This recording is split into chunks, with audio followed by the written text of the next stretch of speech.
الحمد للہ رب العالمین والعاقبۃ للمتقین والصلاة والسلام علی سید الانبیاء والمرسلین قال اللہ تعالی وتبارک فی القرآن المجید والفرقان الحمید بسم اللہ الرحمن الرحیم وآیۃ لہم الارض المیتۃ احییناها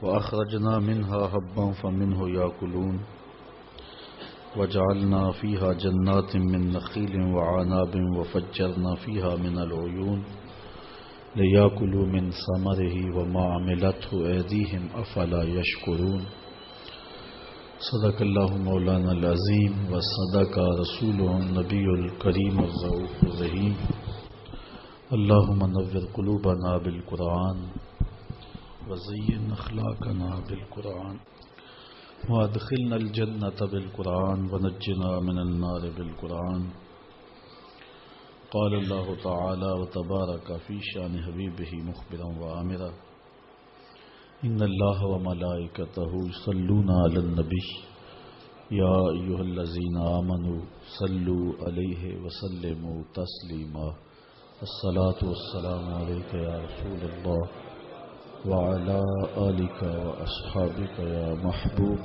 رب العالمين۔ تمام حمد و ثنا، تعریف و توصیف اللہ جل مجدہ الکریم کی ذات بابرکات کے لیے، رسول رحمت، شفیع معظم، نبی محتشم، حضور ختمی المرتبت صلی اللہ علیہ وسلم کے حضور ناز میں اپنی عقیدتوں، ارادتوں اور محبتوں کا خراج پیش کرنے کے بعد واجب الاحترام، ذوی الاحتشام، معزز محتشم سامعین، السلام علیکم ورحمۃ اللہ وبرکاتہ۔ سورہ یاسین سے 2 رکوع درس قرآن میں آپ سماعت کر چکے ہیں، اور کچھ آیات پر آج میں آپ کے سامنے کچھ چیزیں رکھوں گا۔ اللہ تعالی میری زبان پر کلمۃ الحق جاری فرمائے اور ہم سب کو اس صورت کا نور نصیب فرمائے۔ یہ صورت قرآن مجید کا قلب ہے، دل ہے، اور آقا کریم کی یہ آرزو تھی کہ میری امت کے ہر شخص کے دل میں سورہ یاسین ہو۔ اس لیے اس کے مضامین کو سمجھنا، ازبر کرنا، اس کی تلاوت راتوں کی تنہائیوں میں کرنا، دن کے اجالوں میں کرنا، ہماری دنیاوی اور اخروی نجات کی ضمانت ہے۔ یہاں اس رکوع میں اللہ تعالی جل شانہ نے ہمارے ارد گرد جو اس کی قدرت کے نشانات پھیلے ہوئے ہیں ان کی طرف توجہ مبذول کروائی ہے، تاکہ ہمارا یقین و اذعان پختہ تر ہو جائے، اور اللہ کی ذات پر یقین کی پختگی عمل کے لیے مہمیز ہے اور آخرت کی تیاری کے لیے ابھارتی ہے۔ جتنا عقیدہ پختہ ہوگا اتنا عمل عمدہ ہوگا۔ اسی لیے سورہ یاسین کی تلاوت کرنے سے عمل میں نکھار آتا ہے۔ اللہ کی ذات پر یقین بڑھ گیا تو پھر عمل میں بھی نکھار اس کا لازمی نتیجہ ہے۔ اب بڑے وہ دلائل جو ہمارے گرد و پیش میں پھیلے ہوئے ہیں ان سے ہمارے یقین اور اذعان کے اضافے کے سامان کیے جا رہے ہیں۔ وآیۃ لہم، اور ان کے لیے ایک نشانی، الارض المیتۃ، مردہ زمین ہے۔ زمین جب خالی پڑی ہوتی ہے تو اسے مردہ کہتے ہیں۔ پھر جب بارشیں برستی ہیں، میںہ پڑتا ہے، تو ان میں کسان جب بیج بوتا ہے تو وہ مردہ زمینیں جب سبزہ اگاتی ہیں تو زمرد کی چادر بچھ جاتی ہے، زندگی کے آثار، رویدگی کے آثار ظاہر ہوتے ہیں۔ تو انسان نے اس مردہ زمین کو دیکھا تو وہ کیسی عجیب لگ رہی تھی۔ چند دنوں کے بعد جب اس پہ سبزے کی چادر بچھ گئی تو پھر وہ زمین کتنی خوبصورت دکھائی دیتی ہے۔ اللہ تعالی جل شانہ ارشاد فرماتا ہے کہ ان کے لیے یہ ایک نشانی ہے۔ علماء کرام نے لکھا ہے کہ وآیتن، آیتن کے اوپر جو تنوین ہے یہ تفخیم کے لیے ہے، تو پھر اس کا مطلب یہ ہوا کہ ایک بہت بڑی نشانی مردہ زمین ہے، احییناہا، جس کو ہم نے زندہ کیا، وَأَخْرَجْنَا مِنْهَا حَبًّا، اور اس سے ہم نے اناج نکالا، فَمِنْهُ يَأْكُلُونَ، اور اسی سے تم کھاتے ہو، اسی سے یہ لوگ اناج لیتے ہیں، اناج کھاتے ہیں۔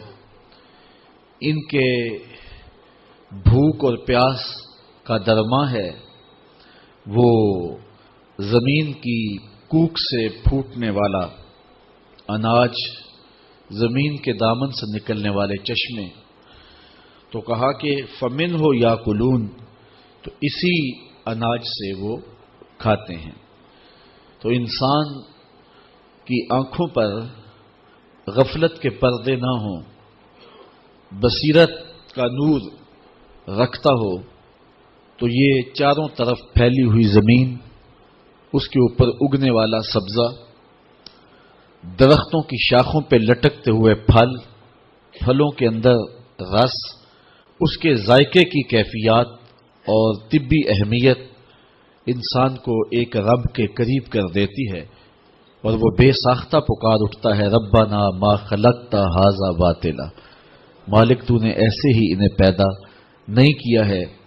تو یہ اس کی ذات پر دلیل ہے۔ تو یہ سبزے، یہ زمین کی کوک کو چیر کے نکلنے والے پودے، تو کہا یہ ہم نے نکالے ہیں اور اس اناج سے تم کھاتے ہو۔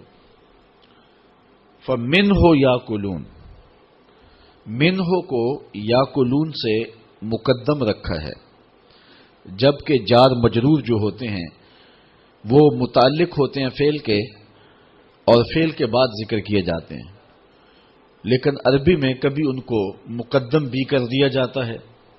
تو جب جار اور مجرور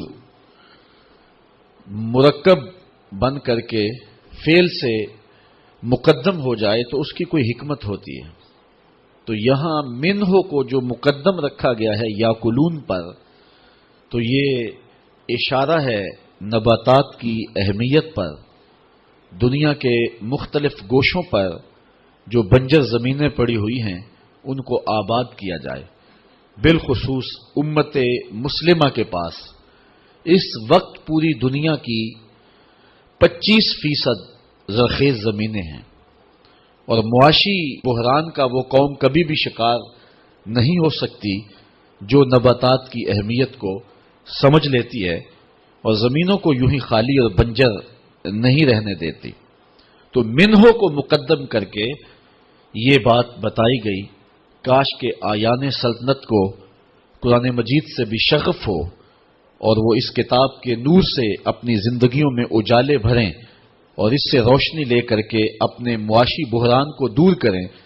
جب نباتات کی اہمیت کو سمجھ لیا جائے گا تو پھر معاشی بحران کا قومیں شکار نہیں ہوں گی۔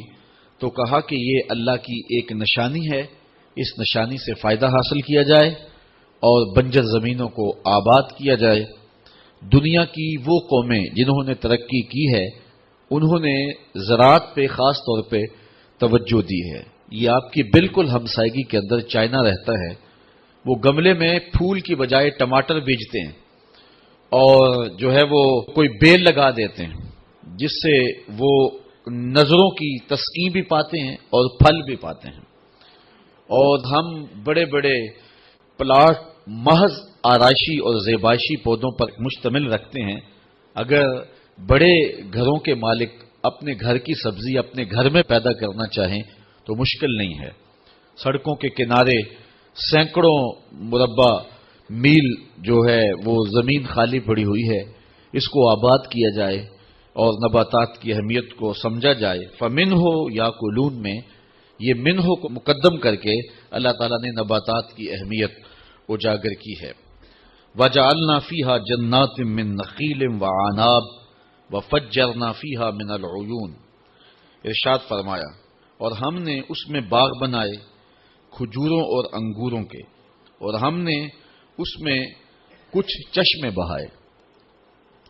زمین کے اندر اگنے والے پھل، نباتات اور مختلف چیزوں کا ذکر اجمالی طور پہ فرمانے کے بعد خاص طور پہ کھجوروں کا اور انگوروں کا ذکر کیا، اس لیے کہ قرآن مجید کے اولین مخاطبین عرب تھے اور وہاں کھجوریں کثرت کے ساتھ پائی جاتی تھیں، اور انگوروں سے بھی وہ اچھی طرح آشنا تھے، اور ان کے بعض علاقوں میں انگور اعلیٰ نسل کے پائے جاتے ہیں۔ طائف کے اندر اور دیگر علاقوں کے اندر انگور کی 1000 کے قریب اقسام ہیں، اور ان دو پھلوں کا الگ سے ذکر اس لیے بھی کیا کہ یہ پھل انسان کے لیے انتہائی مفید ہیں۔ دماغی قوا کی ضروریات کو جتنا کھجور پورا کرتی ہے اتنا کوئی اور پورا نہیں کرتی۔ معدے کے السر کے لیے جس قدر کھجور مفید ہے، یہ کھجور کا ہی مقصوم ہے۔ کھجور ایک ایسا پھل ہے کہ جو کچا بھی کھایا جا سکتا ہے، جو پکا بھی کھایا جا سکتا ہے، جس کو آنے والے موسموں کے لیے سٹور بھی رکھ سکتے ہیں۔ کھجور کا درخت جو ہے اس پر خزاں طاری نہیں ہوتی ہے، اور اس کی گٹھلیاں جانوروں کے چارے کے کام بھی آتی ہیں۔ عرب گٹھلیاں پیس کر کے اس کو اپنے جانوروں کو کھلایا کرتے تھے، تو انسانی ضرورتوں کی کفالت بھی یہ کھجور کرتی ہے، اور اپنے چوپایوں کی ضروریات بھی اس کھجور سے پوری کی جا سکتی ہیں۔ اور شاید کھجور کے ذکر کا سبب یہ بھی ہو کہ ایک روایت میں آتا ہے اکرموا امتکم النخلہ، اپنی پھپھی کھجور کی عزت کیا کرو، یہ تمہارے باپ حضرت آدم علیہ السلام کے خمیر سے بچی ہوئی مٹی سے بنائی گئی ہے۔ تو انسان کا کھجور کے ساتھ جو تعلق ہے وہ ایک بہت گہرا ہے، اور یہ بہت پرانا درخت ہے جو دھرتی کے اوپر آغاز میں ہی اگا دیا گیا۔ اس لیے کہا گیا کہ اگر تم نظر اٹھا کے دیکھو تمہیں صحراؤں میں اگے ہوئے کھجوروں کے درخت نظر آئیں گے جو تمہاری ضروریات کی کفالت کرتے ہیں، تو کیا ان کھجوروں کو دیکھ کر کے تم رب کی قدرت اور رب کی صنائی اور رب کی کاریگری اور رب کی ذات پر تیقن اور یقین کی دولت نہیں پاتے ہو؟ تو یہ کھجوریں تمہیں کچھ سکھاتی ہیں۔ اور پھر دوسرا ذکر وآناب، انگوروں کا کیا۔ انگور جو ہے اس کا جو شیرہ ہے یہ ماں کے دودھ سے مشابہت رکھتا ہے ذائقے میں اور توانائی میں۔ پھر قدرت نے جس صنائی کے ساتھ، جس کاریگری کے ساتھ اس شیرے کو ایک باریک جھلی کے اندر پیک کیا ہے، یہ ایک الگ کہانی ہے۔ دنیا کا کوئی کاریگر اس اہتمام کے ساتھ شیرے کو پیک نہیں کر سکتا۔ رب نے جس طرح اس شیرے کو انگور کے اندر پیک کیا ہے، تو کہا ذرا اس پہ غور کرو، اس پہ تدبر کرو، بصیرت کی آنکھ کھلی ہے تو غور سے دیکھو، یہ کھجوریں بھی اور یہ انگور بھی ہم نے تمہارے لیے پیدا کیے۔ وَفَجَّرْنَا فِيهَا مِنَ الْعُيُونِ، اور ہم نے اس میں کچھ چشمے بہائے جو تمہاری ضروریات کی کفالت کرتے ہیں۔ دنیا کے مختلف گوشوں میں میٹھا پانی چشموں کی صورت میں انسان کی پیاس بجھاتا ہے۔ ویسے دنیا کے اوپر 32 کروڑ مکعب میل پانی ہے اس وقت پوری دنیا کے اوپر جو پایا جا رہا ہے، جس میں 97.2% سمندروں کا کڑوا پانی ہے۔ صرف 2.8% پانی جو ہے وہ میٹھا ہے۔ اب اس 2.8% میٹھے پانی سے انسانی ضروریات کس طرح پوری ہوں، ایک بہت بڑا مسئلہ ہے۔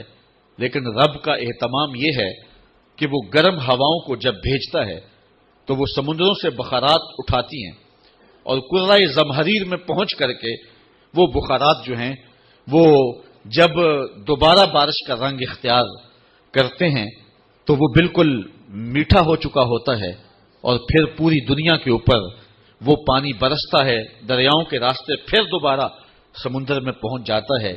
اس آبی سائیکل کا آپ اگر مشاہدہ کریں تو زبان بے ساختہ رب کی تسبیح بولنے پہ مجبور ہو جائے گی کہ اس نے انسان کی ضروریات کو کس طرح پورا کیا، کہاں سے پانی اٹھایا، پھر بادل کب تک اس کو سنبھالے رہے، جب ضرورت پڑی تو پھر ان بادلوں کو نچوڑ دیا گیا، اور پھر گرم موسم کس طرح جو ہے وہ تبدیل ہوئے، اور رتوں کی تبدیلی دلوں میں کیسے قرار دیتی ہے۔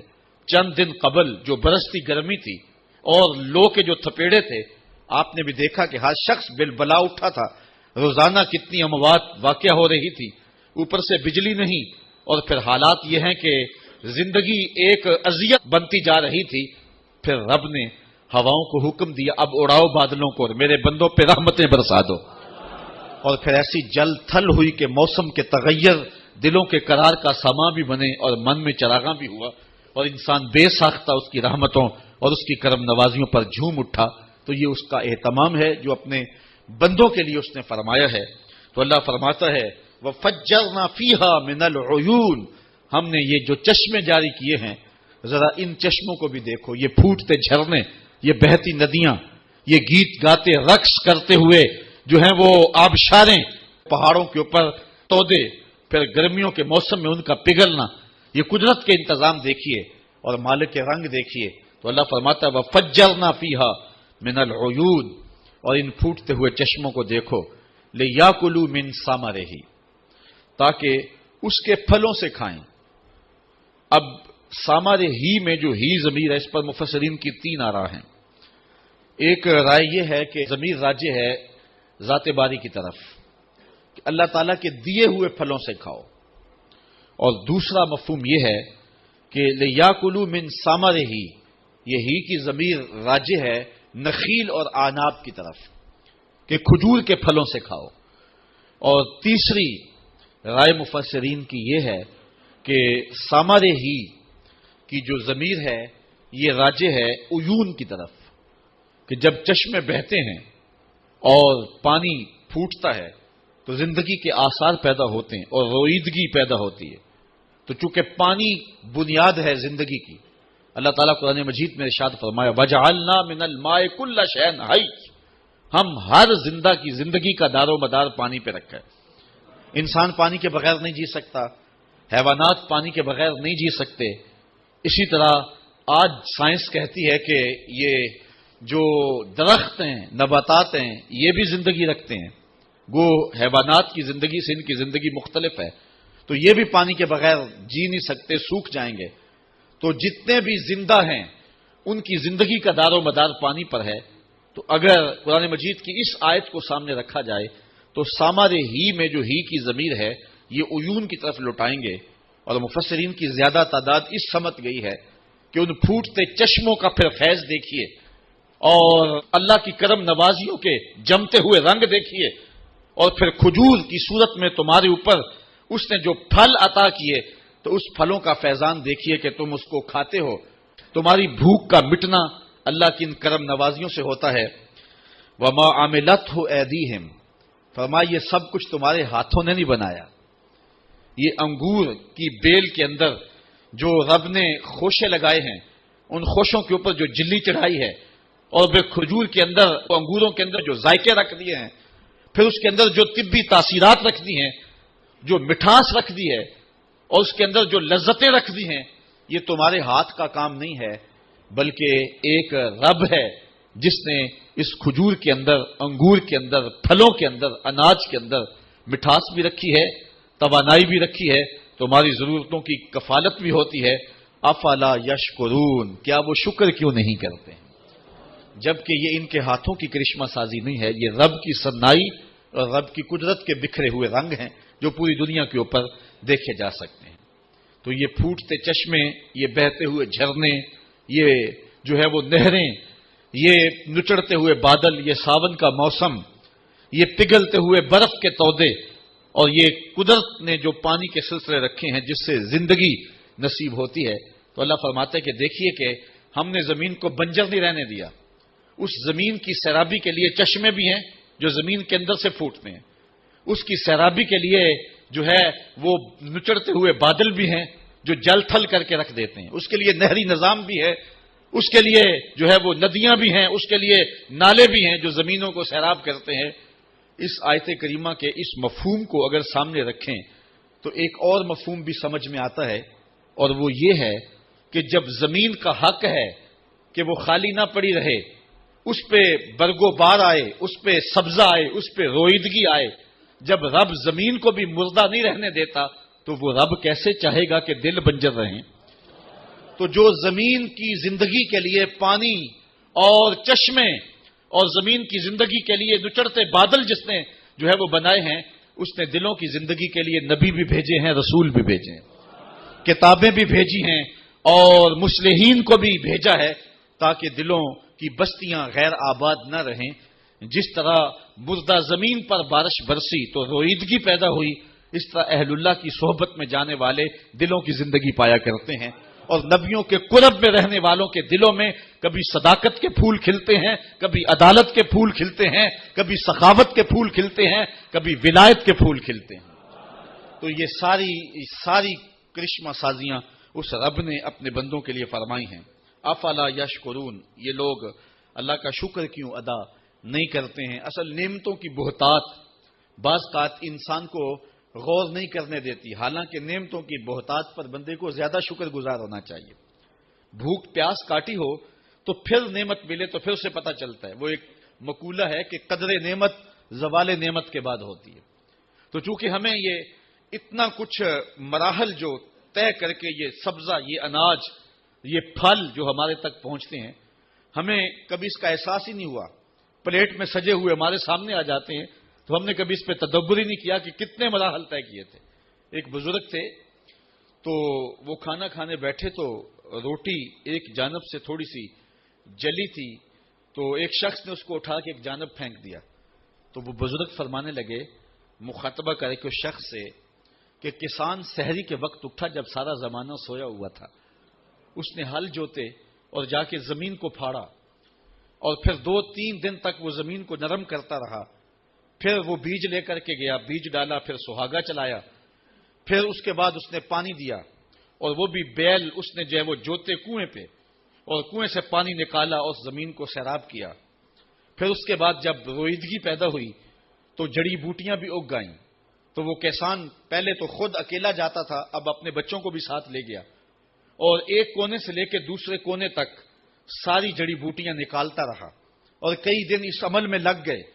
پھر پانی دیتا رہا، رب بھی اہتمام فرماتا رہا، بارشیں بھی برستی رہیں۔ جب بارش نہیں آئی تو ضرورت پانی کی تھی تو اس نے پھر جو ہے وہ کنویں پر بیل جوتے اور پھر پانی دیا۔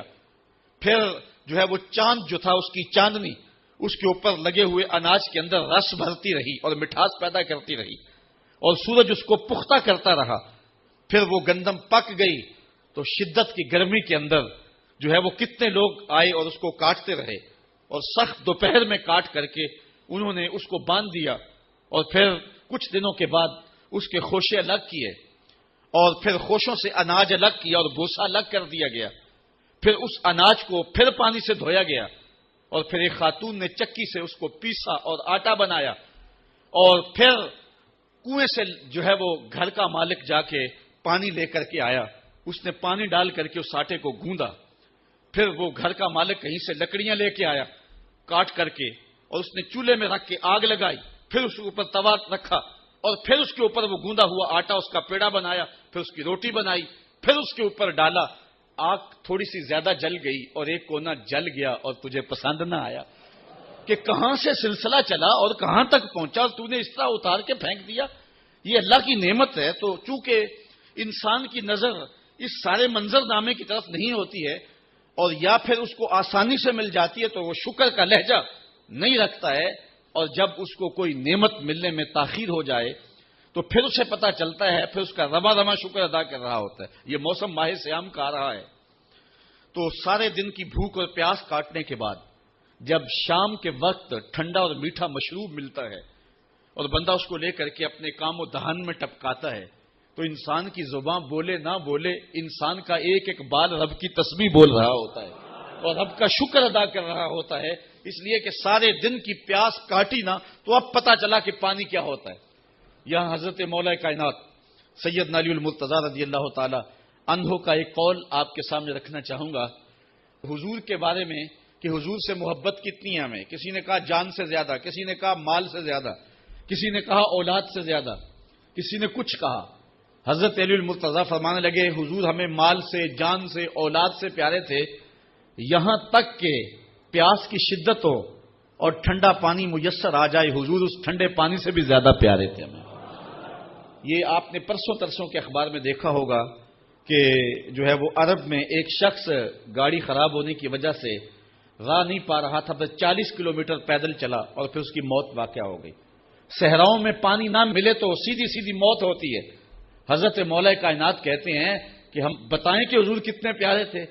کہا اتنا سمجھو کہ صحراؤں میں جب موت اپنی آنکھیں نکال رہی ہو اور ٹھنڈا پانی میسر نہ ہو تو اچانک اس پیاس میں ٹھنڈا پانی نصیب ہو جائے تو وہ ٹھنڈا پانی کتنا بھلا لگتا ہے. حضور ہمیں اس سے بھی زیادہ پیارے تھے. مطلب یہ کہ حضور ہمیں جان سے بھی زیادہ پیارے تھے.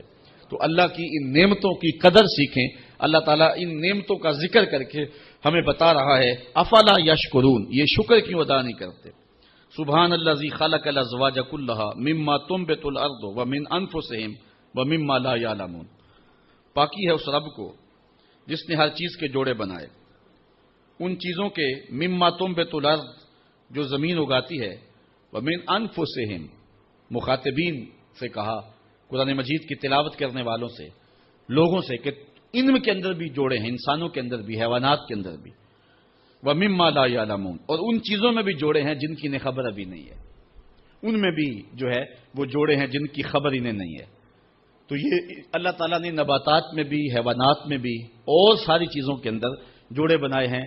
انسان کا فہم، انسان کی عقل وہاں تک پہنچ نہیں پائی، لیکن جوڑے وہاں بھی ہیں. انسان میں تو جوڑے ہیں ہی ہیں. نباتات بھی بغیر نر کے پھل نہیں دیتے.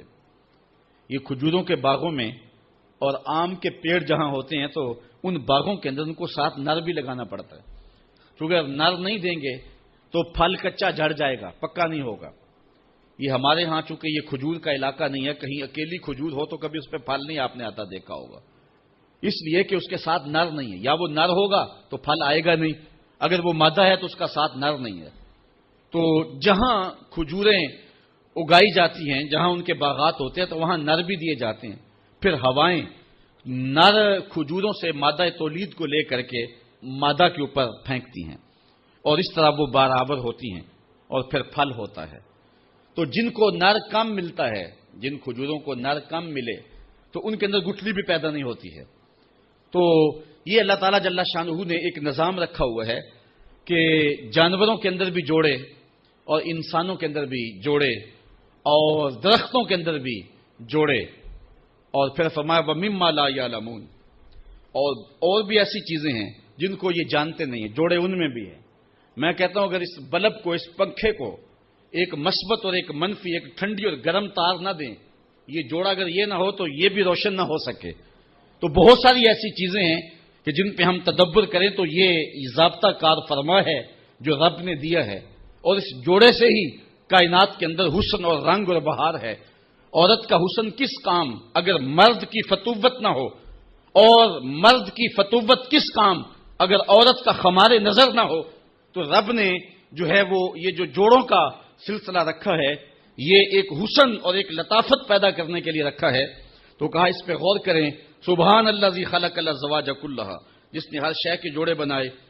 مما تنبت الارض، جو زمین اگاتی ہے، ومن انفسہم، ان کی اپنے آپ سے، ومما لا یعلمون، اور ان چیزوں سے جن کو انہیں خبر نہیں، جن کو جانتے نہیں. وآیۃ لہم اللیل، ان کے لیے ایک نشانی، بڑی نشانی رات ہے. نسلخ منہ النہار، جس سے ہم دن کو کھینچ لیتے ہیں. فاذا ھم مظلمون، تو پھر وہ اندھیرے میں چلے جاتے ہیں. اصل اندھیرا ہے تو روشنی دن کی صورت میں نمودار ہوتی ہے. سورج کی کرنیں اندھیرے کو دھکیل دیتی ہیں. بعض یہ بھی کہتے ہیں کہ زمین میں مقناطیسی سلاخیں ہیں جو روشنی کو جذب کرتی ہیں اور اندھیرا سمٹتا ہے. بہرحال جو بھی طریقہ کار ہو، تو دن ایک لباس ہے جو رات کے اوپر چڑھ جاتا ہے اور رات اس کے نیچے چھپ جاتی ہے. کالے حبشی کو سفید لباس پہنا دیں تو سفیدی نظر آئے گی، اور پھر جب لباس کھینچے تو نیچے سے سیاہی نکلتی آئے گی. اللہ فرماتا ہے کہ ہم نے راتوں پر دنوں کے لباس چڑھا دیے ہیں اور پھر راتیں نہیں رہی، دن ہو گئے، اور جب ہم دن کھینچتے ہیں تو پھر وہ کالی کی کالی ہو جاتی ہیں۔ شب دہجور کی وہی ظلمتیں، وہی اندھیرے، وہی راہوں میں بھٹکنا۔ تو فرمایا کہ یہ ایک نشانی ہے اگر اس پہ غور کریں کہ ہم نے دن بنائے۔ والشمس تجری لمستقر لہا، اور سورج چلتا ہے اپنے ایک ٹھہراؤ کے لیے، اس کا ایک استقرار ہے جس پر وہ چلتا ہے۔ اچھا، حضرت عطا بن ابی رباح رضی اللہ تعالیٰ عنہ، یہ حضرت عبداللہ ابن عباس رضی اللہ تعالیٰ عنہ کے شاگرد ہیں، انہوں نے اس کو لمستقر لہا کو لا مستقر لہا پڑھا، ایک قرات انہوں نے یہ پڑھی ہے۔ تو اس کا مفہوم پھر یہ ہوگا کہ سورج چلتا ہے اور ایسے چلتا ہے تو رکتا نہیں ہے، یعنی مسلسل چلتے چلا جا رہا ہے، اور جو چیزیں سورج کے سامنے آتی ہیں وہ روشن ہوتی ہیں، وہاں دن ہوتا ہے، اور جہاں سورج نہیں ہوتا تو وہاں اندھیرا ہوتا ہے، تو وہ چلتا ہی رہتا ہے، کبھی رکتا نہیں ہے، ایک تسلسل کے ساتھ۔ لیکن جو قرات ہے وہ لمستقر لہا، اس پر ہے، متفق قرات یہ ہے، اس لیے یہاں یہ ہوگا کہ سورج جو ہے وہ اپنے مدار پر، اپنے مستقر پہ چلتا ہے اور کبھی اس سے ہٹا نہیں ہے۔ حضرت ابو ذر غفاری رضی اللہ تعالیٰ عنہ فرماتے ہیں کہ مسجد نبوی میں ہم بیٹھے تھے اور شام کا وقت تھا، سورج ڈوبنے کے لمحے قریب آئے تو حضور نے فرمایا ابو ذر جانتے ہو سورج جب ڈوبتا ہے تو کدھر جاتا ہے؟ تو میں نے کہا اللہ و رسولہ عالم، اللہ اس کا رسول خوب جانتا ہے۔ تو حضور نے فرمایا جب سورج ڈوبتا ہے تو رب کے عرش کے نیچے سجدہ کرتا ہے، تو یہ اس کا مستقر ہے۔ اللہ اکبر۔ تو فرمایا ذالک تقدیر العزیز العلیم، یہ حکم ہے زبردست علم والے کا، یہ رب کا حکم ہے جس سے وہ سرتابی نہیں کر سکتا۔ والقمر قدرناہ منازل حتی عاد کالعرجون القدیم، اب چاند کی طرف توجہ موڑی انسانوں کی۔ والقمر، اور چاند، قدرناہ منازل، ہم نے اس کی منزلیں مقرر کی ہیں، حتی عاد کالعرجون القدیم، یہاں تک کہ یہ کھجور کی پرانی ٹہنی کی طرح ہو جاتا ہے۔ جب چاند چڑھتا ہے تو پہلی رات کے چاند کو ہلال کہتے ہیں، ویسے چاند کے لیے مطلق لفظ جو ہے وہ قمر ہے، عربی میں قمر، کسی بھی حالت میں چاند ہو تو اس کو قمر کہا جاتا ہے، لیکن پہلی رات کے چاند کو ہلال کہا جاتا ہے، اور جب چاند 14ویں رات کو پہنچے تو اسے بدر کہا جاتا ہے۔ تو اس کی مختلف منازل ہیں۔ تو جب پہلی رات کو ہوتا ہے تو اس وقت سارے چھتوں پہ چڑھ کے اس کو دیکھتے ہیں، انگلیوں سے اشارے کیے جاتے ہیں اور بھلا لگتا ہے۔ پھر جب بدر تمام ہوتا ہے تو پھر اس کی چاندنی چکور کے دل میں کشش پیدا کر دیتی ہے، سمندروں میں مد و جزر پیدا ہو جاتا ہے، جوار بھاٹے اٹھتے ہیں، اور پھر اس کے بعد یہی چاند جب بوڑھا ہوتا ہے تو پھر کوئی آنکھ اٹھا کر بھی نہیں دیکھتا، راتوں کی تنہائیوں میں نکلتا ہے اور راتوں کی تنہائیوں میں غروب ہو جاتا ہے، اور اس کی حالت یہ ہوتی ہے کہ جس طرح ایک کھجور کی پرانی شاخ ہو، ارجون کھجور کی اس شاخ کو کہتے ہیں جس شاخ کے ساتھ پھل لگا ہوا ہوتا ہے، اور پھل کی وجہ سے وہ جھک جاتی ہے، تو جب پھل توڑ لیا جائے تو اس کی شکل بالکل چاند کی طرح ہو جاتی ہے جب آخری راتوں میں ہوتا ہے، وہ زرد بھی ہو جاتی ہے اور پرانی بھی ہوتی ہے اور جو ہے وہ بے ڈھنگی سے بھی ہوتی ہے۔ اللہ تعالیٰ فرماتا ہے کہ یہ چاند پھر اس مرحلے پہ پہنچتا ہے حتیٰ یہاں تک کہ اللہ اکبر عاد کالعرجون القدیم، کھجور کی پرانی ڈال کی طرح، پرانی ٹہنی کی طرح ہو جاتا ہے۔ اچھا، اس چاند کی گردش سے اور اس کی منازل سے حضرت انسان کو کچھ سمجھایا جا رہا ہے کہ جب تو پیدا ہوا تھا تو چاند کی طرح سارا زمانہ تیرا منہ دیکھنے آیا تھا، تو بھی اس وقت لوگوں کی توجہ کا مرکز بن گیا تھا، اور پھر منازل طے کرتا رہا، اور جوانی کی دہلیز پر جب تم نے قدم رکھا اور تو بدر تمام ہوا، جب شباب کی بجلیاں تیری آنکھوں سے ٹپکنے لگی تو پھر تیری نظر کا خمار بھی کئیوں کے دل لوٹتا تھا، کئیوں کی نیندیں اچاٹ کر دیتا تھا۔ جس طرح چاند جب جوبن پہ ہو تو چکور کا دل لرزتا ہے اور سمندر میں جوار بھاٹا پیدا ہو جاتا ہے، لہریں اٹھتی ہیں، طوفان پیدا ہوتے ہیں، تو جب بندہ بھی جوانی کی دہلیز پہ ہوتا ہے تو وہ بھی طوفان اٹھاتا ہے، دلوں میں جوار بھاٹے پیدا ہوتے ہیں۔ تو وہ لمحے بھی آئے کہ تو نے دلوں کی بستیاں اور دلوں کی دنیا پر ہلچل پیدا کر کے رکھ دی، تیرا شباب لوگوں کی زندگیوں کے اندر گھلتا رہا اور کتنوں کی نیندیں اچاٹ ہوتی رہیں، تیری زلف کے شکن کتنوں کا قرار لوٹ کے لے گئے، لیکن پھر وہ لمحہ بھی آیا، حتی آدھا کل ارجون القدیم، پھر بوڑھا ہو گیا، پھر تجھے کوئی دیکھنے بھی نہیں آتا، کوئی تجھ سے اداس بھی نہیں ہوتا، بچے بھی کترا کے گزر جاتے ہیں۔ کہا انسان ذرا چاند کی منزلوں کو دیکھ، یہی چاند کتنا پیارا تھا، اور آج اسی چاند کو کوئی دیکھتا بھی نہیں ہے۔ بچہ جب پیدا ہوتا ہے تو اس کی مسکراہٹ دل کھینچتی ہے، اور جب بوڑھا مسکراتا ہے تو اس وقت جو ہے لوگوں کی توجہ نہیں ہوتی۔ بچے کی زبان جو ہے وہ اڑ اڑ کے جب بولتا ہے تو اس کی توتلی زبان کا حسن دلوں میں نکھار پیدا کرتا ہے۔ ماں بھی بلہاری جاتی ہے، باپ بھی صدقے جاتا ہے، بہنیں بھی جو ہے وہ قربان جاتی ہیں، تو بچے کا ٹوٹا لہجہ اور توتلی زبان خوشیوں کی ایک لہر ہوتی ہے۔ لیکن جب بڑھاپے میں فالج کی وجہ سے زبان میں لکنت آ جائے، اب توتلا پن پیدا ہو جائے، اب زبان اٹکنے لگے، تو بچے بھی مذاق اڑاتے ہیں۔ ایک لمحہ وہ تھا کہ زبان توتلی تھی تو حسن تھا، آج لمحہ وہ گیا کہ حتی آدھا کل ارجون القدیم، کھجور کی ٹہنی سے جب پھل توڑ لیا جائے، اب اس ٹہنی کو کون پوچھتا ہے؟ جب تک پھل آیا نہیں تھا وہ ٹہنی اچھی لگتی تھی، مالی سنبھال کے رکھتا تھا، جڑوں کو بھی پانی دیتا تھا، اور خیال کرتا تھا کہ کوئی ایسا نقصان نہ ہو کہ یہ پودا جو ہے وہ مرجھا جائے۔ پھر جوبن پہ آیا اور جب کھجوریں لگیں تو اس نے پھر رسیاں بھی باندھی اور کھجوروں کو سنبھالنے کے لیے سب کچھ کیا۔ پھر جس دن اس نے اس ڈال سے پھل کاٹ لیا، اب وہ کھجور اجڑ گئی، اب اس کی وہ ٹہنی بے توقیر ہو گئی۔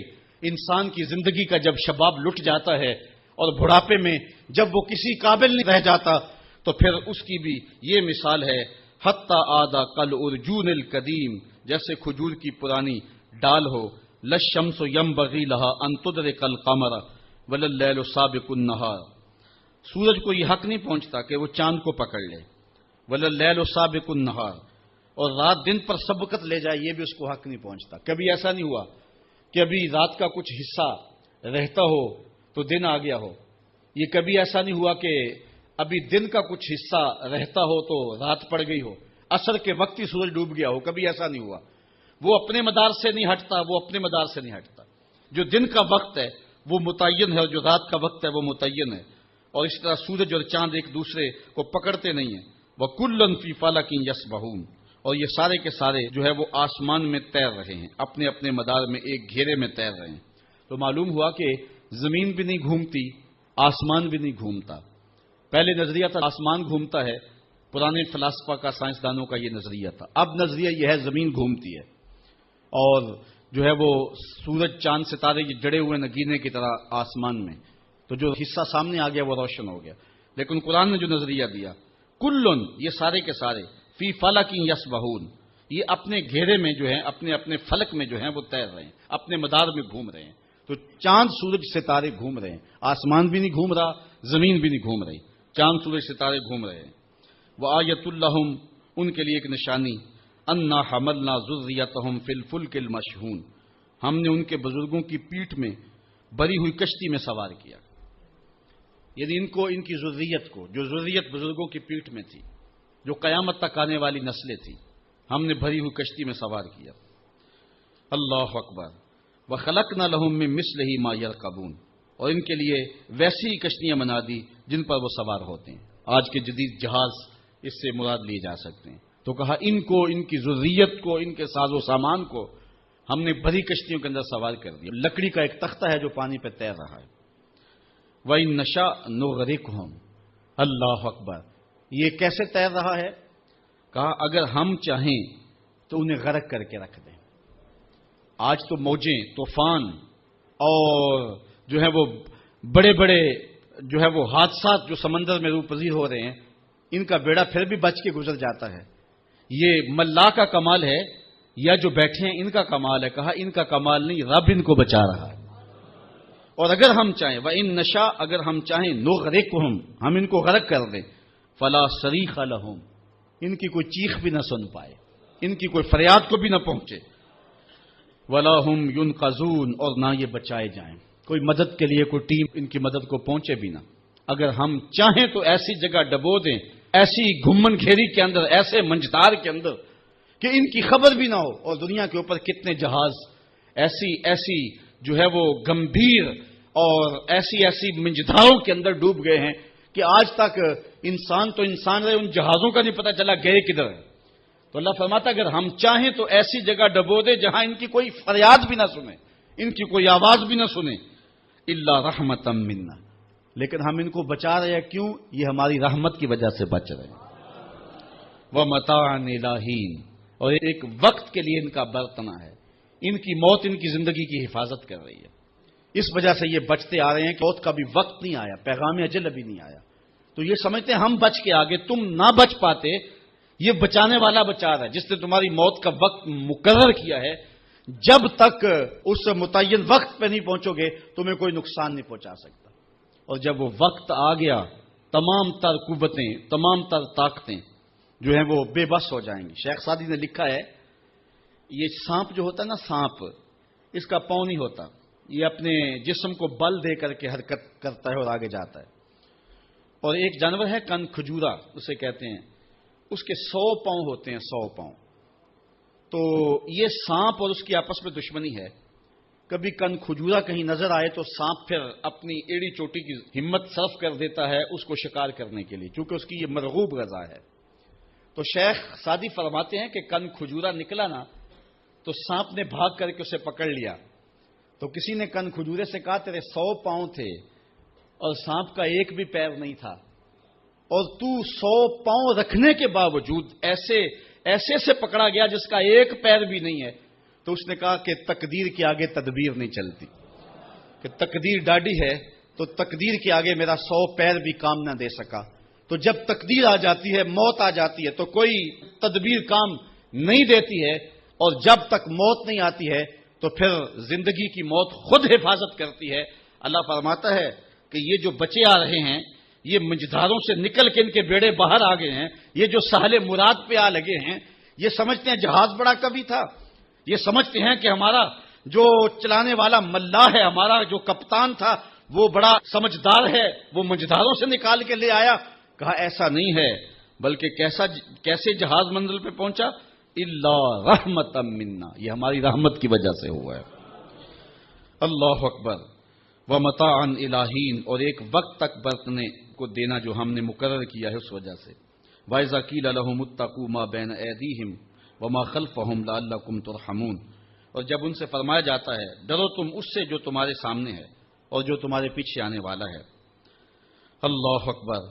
اس امید پر کہ تم پر کرم ہو تو وہ منہ پھیر لیتے ہیں، یہ ان بد نصیب لوگوں کی کہانی ہے۔ وَمَا تَأْتِيهِم مِّنْ آيَةٍ مِّنْ آيَاتِ رَبِّهِمْ إِلَّا كَانُوا عَنْهَا مُعْرِضِينَ، جب کبھی ان کے ہاں رب کی نشانیوں میں سے کوئی نشانی آتی ہے تو وہ ان نشانیوں کو دیکھ کر کے اللہ تعالیٰ جل شانہ کی عظمتوں کا، اس کی قدرتوں کا اظہار کرنے کی بجائے، سجدہ ریزیاں کرنے کی بجائے، تسبیح و تحلیل بولنے کی بجائے یہ اعراض کرتے ہیں، منہ پھیر لیتے ہیں۔ یہ ان بدبخت لوگوں کا طریقہ ہے۔ وآخر دعوانا ان الحمد للہ رب آفاق کے ہر گوشے میں قرآن سنا کر دم لینا، اب رکنا نہیں، اب تھمنا نہیں، فردوس میں جا کر دم لینا، آفاق کے ہر گوشے میں قرآن سنا کر دم لینا، اب رکنا نہیں، اب تھمنا نہیں۔ بسم اللہ الرحمن الرحیم۔ ہم جوہد و عظیمت کے راہی، ہم جوہد و عظیمت کے راہی، منزل پہ جا کر دم لیں گے، میدان عمل میں نکلے ہیں، میدان عمل میں نکلے ہیں، باطل کو مٹا کر دم لیں گے، ہم جوہد و عزیمت کے راہی منزل پہ جا کر دم لیں گے، آفاق کے ہر ہر گوشے میں، آفاق کے ہر ہر گوشے میں قرآن سنا کر دم لیں گے، اب رکنا نہیں، اب تمنا نہیں، اب رکنا نہیں، اب تمنا نہیں، فردوس میں جا کر دم لیں گے، ہم جوہد و عزیمت کے راہی منزل پہ جا کر دم لیں گے، میدان عمل میں نکلے ہیں، باطل کو مٹا کر دم لیں گے۔ اس دارالعلوم کی ایک ایک اینٹ میں پیار بھرا ہوا ہے، درد بھرا ہوا ہے، تو اس کے لیے دعا گو رہیں، اپنے تعاون سے بھی نوازتے رہیں۔ اللہ کی توفیق سے یہ ایک مرحلہ تقریباً تکمیل کے قریب ہے۔ ہم نے چاہا یہ تھا کہ 3.5 لاکھ روپے کا ایک ستون بما اوپر والا چھت اور فرشی لینٹر جو پڑا ہے، یہ 3.5 لاکھ روپے کا ایک بنتا ہے، تو اگر ہمیں 99 لوگ مل جائیں تو یہ سارا مکمل ہو جائے، لیکن 47 لوگ ہمیں مل سکے، چونکہ 3.5 لاکھ روپے ہم نعت خاں کو دے لیتے ہیں، مدرسے کو دینا ہمارے لیے مشکل ہے، ہمارا مزاج ایسا بنا ہوا ہے۔ تو پورے ملک کے اندر اتنے لوگ ملے، اللہ ان کے رزق میں بے پناہ برکتیں عطا فرمائے۔ باقی جن لوگوں نے انفرادی طور پہ کوشش کی، 2، 5، 7، 8، 10، 20 ہزار جتنی توفیق کوئی شامل ہوئے، تو یہ اتنا کام مکمل ہوا، اور یہ تھوڑا سا حصہ ہم نے یہ کچھ قرض لے کر کے ڈالا ہے، اور آگے والا حصہ بھی ہم نے جو ہے وہ تعمیر کرنا ہے۔ جب اوپر والی چھت کا مرحلہ پہنچے گا تو ایک ستون بما چھت کے صرف 2 لاکھ روپے تک جو ہے وہ ممکن ہوگا۔ احباب اگر اس حوالے سے جو ہے وہ تعاون فرمائیں۔ جامعۃ المصطفیٰ کے جو ماہانہ اخراجات ہیں اس سلسلے کے اندر باہر سے معاونت فارم اگر وصول کر لیں، ایک بچے کا اوسط خرچہ تقریباً 1200 سے 1500 روپے تک ہے۔ اگر ایک بچے کا خرچہ اپنے ذمے لے لیں، ہمارا نمائندہ ہر مہینے وصول کر لے گا، تو یہ ایک تعاون کی صورت ہوگی۔ بہرحال جس طرح جس سے بن پڑے، اپنے مرحومین کے صالح ثواب کے لیے، اس کی تعمیر کے لیے آپ نے کوشاں رہنا ہے۔ جس نے ایک پائی بھی اس جامعہ کے لیے خرچ کی، اے اللہ اس کو جزائے جزیل دے۔ جس نے گزرتے ہوئے پیار کی نظر سے دیکھ بھی لیا، اس کو بھی